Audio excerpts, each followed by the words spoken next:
आपके सामने एक डिविजिबिलिटी रूल का सवाल दिख रहा है। ये सवाल है तो बहुत आसान, और आसान उन्हीं के लिए लगेगा जिनको डिविजिबिलिटी रूल आता होगा हर एक नंबर का।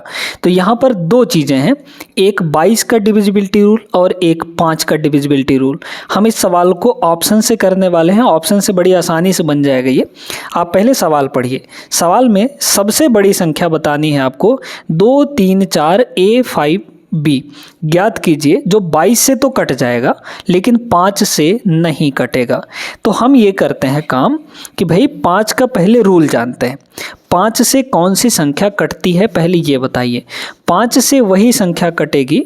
5 का रूल ये कहता है कि जिसके इकाई के अंक में या तो 0 होगा या फिर 5 होगा, वही संख्या 5 से कटेगी, अदरवाइज कोई नहीं संख्या कटेगा। तो ये देखिए, आपको क्या पूछा है कि 5 से नहीं कटना चाहिए वो संख्या, है ना। ऐसी संख्या हमको बतानी है कि वो 5 से ना कटे। अब पहले ये बताइए कि 5 से कटने वाली कौन कौन सी होंगी। तो 5 से कटने वाला ये नंबर होगा, लेकिन इसको तो हमको लेना नहीं है क्योंकि इसके लास्ट में 0 है, तो ये 5 से कट जाएगा। लेकिन आपको इसमें बोला है 5 से नहीं विभाज्य हो, तो ये वाला संख्या तो नहीं होगा हमारे ऑप्शन में, आंसर में। ठीक है, हाँ, ये भी नहीं कटेगा, ये भी नहीं कटेगा, ये भी 5 से नहीं कटेगा। तो इन संख्याओं को रखना है अभी आपके पास।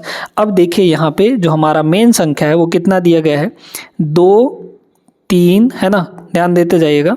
2, 3, 4, फिर A5 और B, ये संख्या है।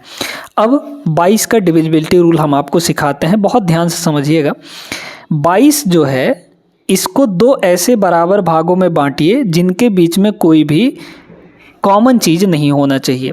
तो इस 22 को हम लोग क्या लिख सकते हैं, 11 गुणे 2 लिख सकते हैं। 11 इंटू 2 यानी 22 होता है, 11 दूना 22। अब इनके बीच में कुछ भी कॉमन नहीं है, 11 और 2 के बीच में कुछ भी कॉमन नहीं है, HCF इनका 1 होगा।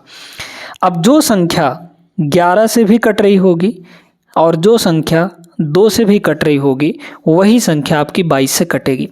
इन दोनों से कटने वाली संख्या ही 22 से कटेगी, अदरवाइज नहीं कटेगी वो। ठीक है, यानी अगर हम ये कहें कि ये संख्या अगर 22 से कट रहा है, ये संख्या 22 से कटने वाला है, विभाज्य पूछा है, अगर ये 22 से कट रहा है इसका मतलब 2 से भी कट रहा होगा, 11 से भी कट रहा होगा। तो अगर ये संख्या 2 से कट रहा होगा तो अब 2 का रूल बताइए क्या कहता है। 2 का रूल कहता है कि लास्ट का एक डिजिट 2 से कट जाए, है ना, यानी कि वो नंबर इवन नंबर हो तभी वो 2 से कट पाएगा। इसका मतलब यहाँ पे कोई इवन डिजिट होना चाहिए, लास्ट में इवन नंबर होना चाहिए। तो इवन इसमें नहीं है, लास्ट में इसमें इवन है क्या, नहीं है, तो ये ऑप्शन भी आपका नहीं हो सकता। यहाँ भी इवन है, यहाँ भी इवन है, ये दोनों में से अब होगा। 2 ऑप्शन एलिमिनेट हो चुके हैं, 50-50 वाला मामला आ चुका है। 2 ऑप्शन बचे हैं, इनमें से देखिए कौन सा आंसर होगा। अब उसके लिए हम लोग क्या लगाएंगे, उसके लिए लगाएंगे यहाँ पे 11 का रूल। अब 11 का रूल ये कहता है दोस्तों कि अल्टरनेट अंकों का योग, अल्टरनेट अंकों को जोड़ने पर फिर उनका डिफरेंस लेने पर वो 11 से कट जाना चाहिए। तो हम इसको नहीं देखेंगे, हम अपने ऑप्शंस को देखते हैं।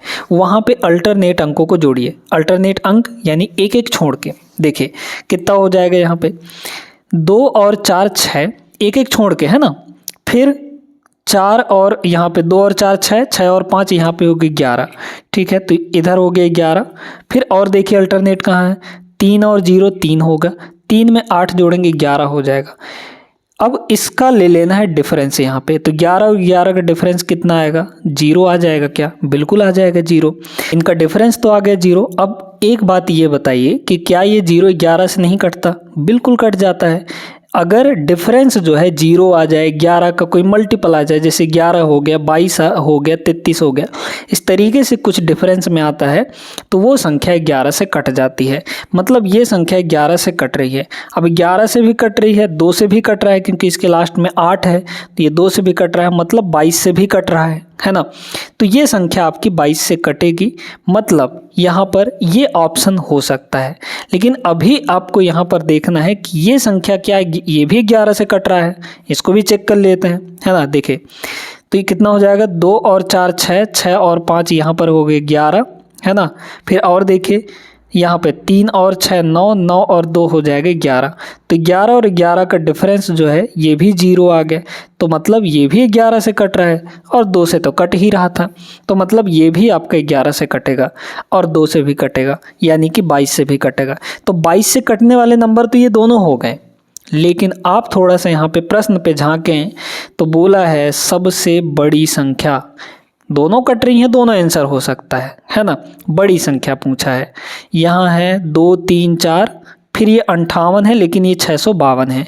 तो यही आपका आंसर हो जाएगा, मतलब option number C. Option number C is the right answer. ये जो ए है ये नहीं होगा। समझ में आई बात? इस तरीके से सवालों को आप करेंगे तो बहुत बेहतरीन तरीके से कर सकते हैं। इस वीडियो को लाइक कर दीजिए। बताने का जो तरीका है बहुत अच्छे से आपको समझ में आ गया होगा। और इस टाइप के 11 के डिविजिबिलिटी रूल पर जो सवाल पूछे जाते हैं वो आपसे बन जाने चाहिए। अगले क्लास में एक और क्वेश्चन करेंगे जो कि बेहतरीन होगा। ये वीडियो लाइक ज़रूर कर दीजिएगा और चैनल को ऐसे बेहतरीन कॉन्सेप्ट सीखने के लिए सब्सक्राइब भी कर लीजिए।